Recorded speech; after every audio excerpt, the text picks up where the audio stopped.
विकास हवाय की नागरिकांचा बळी?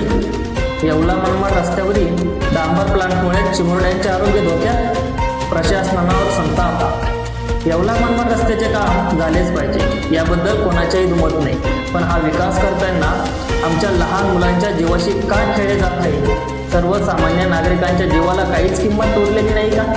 असा संतप्त आणि अर्थ सवाल येथील परिसरातील लोकांनी प्रशासनाला विचारला आहे। या भागात सुरू असलेल्या डांबर प्लांटच्या घातक प्रदूषणामुळे स्थानिक रहिवासी आणि लहान मुलांचे आरोग्य पूर्णपणे धोक्यात आलेले आहे। लोकवस्ती आणि शाळेच्या अगदी जवळ हा प्लांट उभारण्यात आला आहे।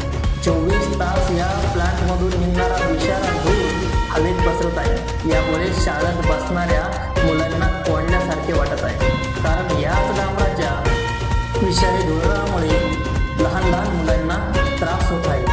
रस्त्याचे काम वेगाने व्हावे ही प्रशासनाची काही समजू शकता, पण त्यासाठी स्थानिक नागरिकांच्या आरोग्याचा बळी देणे कितपत योग्य आहे? कंत्राटदार आणि संबंधित अधिकाऱ्यांना वस्तीवरील शेकडो नागरिकांचा आणि लहान मुलांचा त्रास दिसत नाही का, असा सवाल करत नागरिकांनी प्रशासनाच्या विकासाच्या नावाखाली सुरू असलेल्या छळावर तीव्र संताप व्यक्त केलेला आहे।